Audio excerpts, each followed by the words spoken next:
The Fall of the House of Usher is a 2023 American miniseries loosely based on the events described in multiple Edgar Allan Poe stories and poems. The series follows the meteoric rise and the devastating fall of the Usher family, their pharmaceutical business, and other wealth-building projects.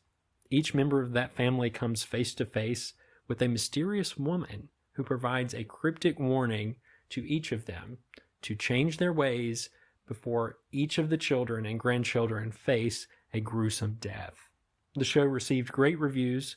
Rotten Tomatoes reports that 90% of critics gave the series a favorable review, along with 80% of the audience. Created by current horror darling Mike Flanagin, Usher represents the fifth Netflix Flanagin horror series, featuring many of the same actors cast in various roles across each season, which gives his projects a consistent positive flavor.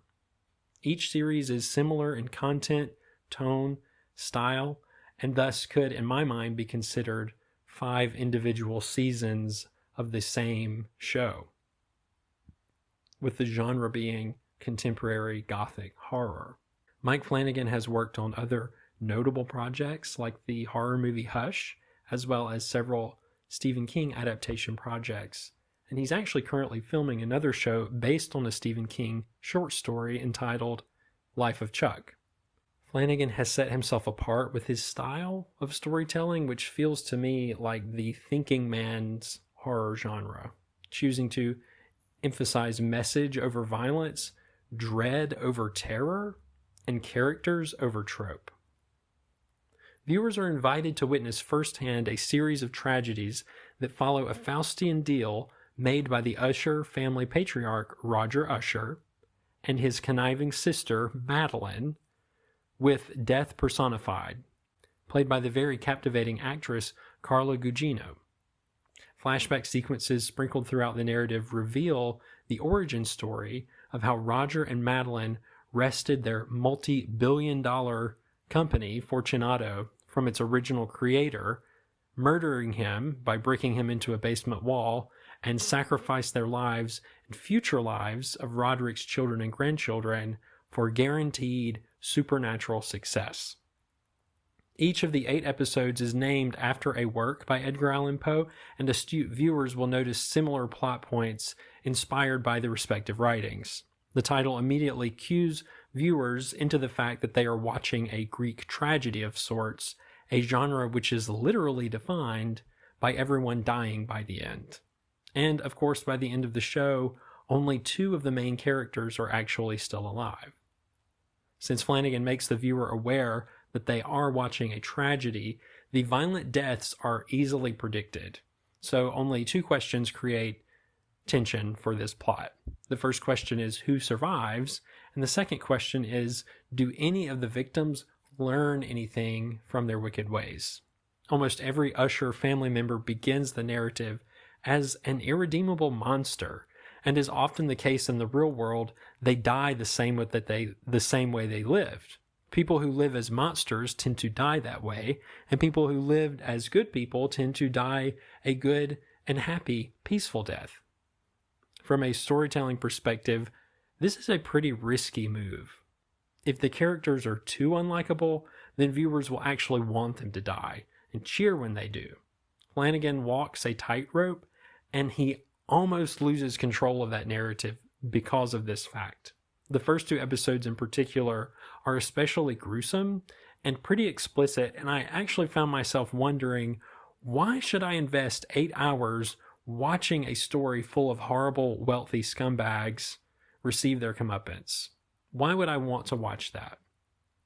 But fortunately, there are several sympathetic figures throughout this story. I counted only 3 of them, and concern for their well-being halfway through the show tightened up what was quickly becoming a very unraveled tension. Another pitfall for this series is the fact that the violence and the sexual exploitation are dialed up to 11, 2 features that are, frankly, unwelcome additions to Flanagin's style. His previous works, like The Haunting of Hill House and Midnight Mass, told terrifying stories that left most of the violence and sexual themes to the imagination of the viewer. Not only is this the more ethical approach to filmmaking, it is also much scarier. Audiences who stick around for the entirety of Flanagan's stories do so because the character arcs and the scripts do the heavy lifting. Sure, there are always the occasional cheap jump scares from his previous shows, but his writing style has always assumed that viewers are smart enough and interested enough to enjoy the storytelling for its own sake, rather than resorting to the more cynical exhibitions of shock and ick factors. The result of that is a show that oscillates between contradictory tones. It wants to be both self-aware and cheap, philosophical and moral, yet exploitative, liberated, yet conservative. This back and forth is not necessarily negative. However, the shifting tones definitely undermine the show as good art and come dangerously close to placing it, frankly, in the schlock category.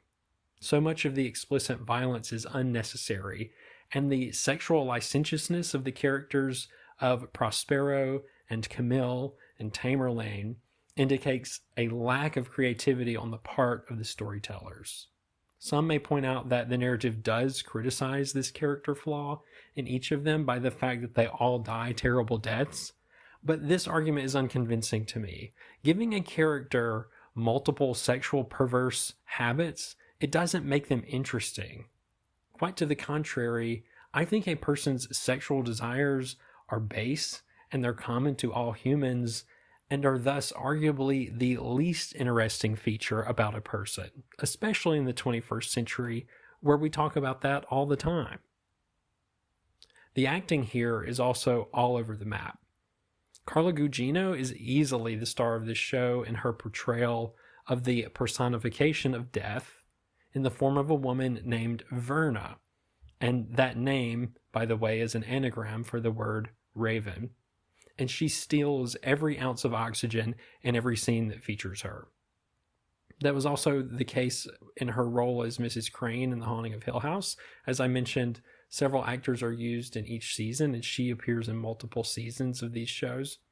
Mark Hamill is also in the show, Luke Skywalker himself, and his acting is pretty solid. He plays the family henchman who cleans up the messes of the family. On the other hand, this is where we see the weakest performance, by far, by Kate Siegel as Camille. Siegel's acting has, in my opinion, only improved over the past 3 Flanagin projects, with her best role being her very realistic and grounded performance as Erin Green during Midnight Mass, and that showed, in my opinion, the best of her acting talent. But here, honestly, her character of Camille is wooden and it's uncompelling. I mention it because I believe the character is so poorly written that Kate was frankly limited in what she could do with that character. One final criticism is the closing monologue, in which Madeline's character rails for over a minute about what feels like the personal politics of the writers with the current state of the world. This is not always negative to put the voice of the creator into one of their characters, but in this case it feels kind of insulting to be indirectly lectured about the morality of the United States Supreme Court and the people of the United States' perspectives on abortion when it's coming out of the mouth of one of the most horrible characters ever put on television. To have a horrible, immoral character suddenly become the voice of morality in a show like this feels kind of out of left field. It's very off-putting. It evokes kind of the same feelings of annoyance that many people feel when they feel like they are being preached to by Hollywood actors about politics, when those very same individuals participate, in pretty well-known fashion in some of the most depraved actions and systems in the whole of the United States. A similar monologue happened in Midnight Mass as well, and it was also very off-putting there. And that was coming from the mouth of the character Erin Green, who up until the very last episode of that show was a very good character. But it's just very jarring when suddenly you feel like you're being lectured on politics and it's coming from a character in an artificial way and not from their actual character. Flanagin should let the work speak for itself and should trust the audience to reach their own conclusions about what is moral or not moral about their characters' situations. Now, despite the problems with the script and the characters, the show is very aesthetically pleasing. Flanagan's team knows how to elevate basic rooms in a house or an office building into very appealing works of art, and set design and costuming. All of those elements are second to none, especially on the Netflix platform, which, to be honest, has not been the best quality in the past few years.